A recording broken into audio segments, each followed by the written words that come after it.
স্বাগত জানাচ্ছি প্রিয় শিক্ষার্থী বন্ধুদের।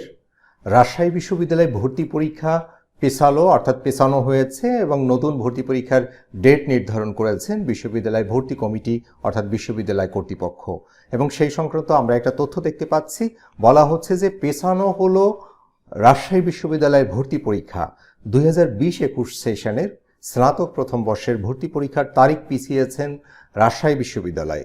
বৃহস্পতিবার একাডেমিক কাউন্সিলের সভায় এই সিদ্ধান্ত নিয়েছেন বিশ্ববিদ্যালয় প্রশাসন। সভা শেষে বিশ্ববিদ্যালয়ের আইসিটি সেন্টারে পরিচালক ডক্টর বাবুল ইসলাম জানান, করোনা সংক্রমণ ও দেশের সামগ্রিক পরিস্থিতি বিবেচনা করে ভর্তি পরীক্ষা তারিখ পিছানো সিদ্ধান্ত নেওয়া হয়েছে। ফলে নতুন সিদ্ধান্ত মোতাবেক এই ভর্তি পরীক্ষা 16, 17 ও 18 আগস্ট অনুষ্ঠিত হবে বলে নিশ্চিত করেছেন এই পরিচালক। এর আগে এবছর স্নাতক প্রথম বর্ষের ভর্তি পরীক্ষা 14, 15 এবং 16 জুন নেয়ার ঘোষণা দিয়েছিলেন বিশ্ববিদ্যালয় কর্তৃপক্ষ।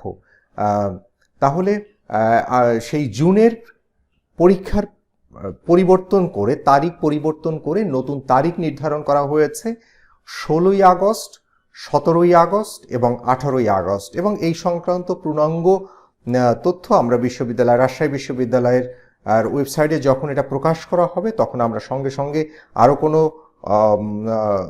বিজ্ঞপ্তির কোনো বিষয় থাকলে এবং সেই বিষয়গুলো আমরা জানানোর চেষ্টা করব।